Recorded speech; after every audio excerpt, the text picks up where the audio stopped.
If you're looking for a new home right now, listen up. There are several things agents hate when it comes to trying to help you make the deal. So joining us now live is Schilling with Turbo Realty. I said hate, that's a strong word. we're dishing the dirt. I mean, this is the stuff that really, it really gets under our skin. It really irritates us, and it's disrespectful, generally speaking. Okay, so let's talk about some etiquette then when it comes to doing this. You bet. So the first thing is calling the listing agent on your own when you're already working with an agent. If you call them on your own to set up and ask questions about the property, you do a couple of things. You disadvantage yourself in the negotiation, because now they're going to ask you questions about your motivation. If you say, hey, I love that house, now you're going to end up spending more money, so that's a disadvantage to you. So don't do that. Asking the listing agents to show you a house, so scheduling an appointment with someone else to go see it when you're already working with another agent. Right. So now you're wasting those guys' time. You're showing a house, and you can't even work with that client because they're already working with somebody. It produces a little bit of friction, right? Because most agents know each other. It's a very small community. It's a small community. So, if your agent's not calling you back, maybe it's time that you have a conversation with them about being available, because it is a hot market. But don't go see it, with somebody else if you're already working with somebody.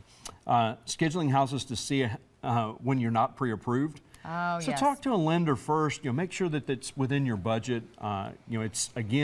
It's disrespectful to the people that you're looking at their house if you don't know if you can even buy it. So be a buyer, be a prepared buyer. Yeah, bottom line is you don't want to be wishy-washy, right? Because you want to go into it knowing that you are prepared to buy it. You also want to know exactly what you're looking for. Right, and what you can afford, right? So if you're out there looking at houses because you've seen some of the shows on television about, houses, and you want to go look at them, but if you're looking at a home that's way outside your price point, now you've really been inconsiderate of those people. You've been inconsiderate of the folks that live at that house.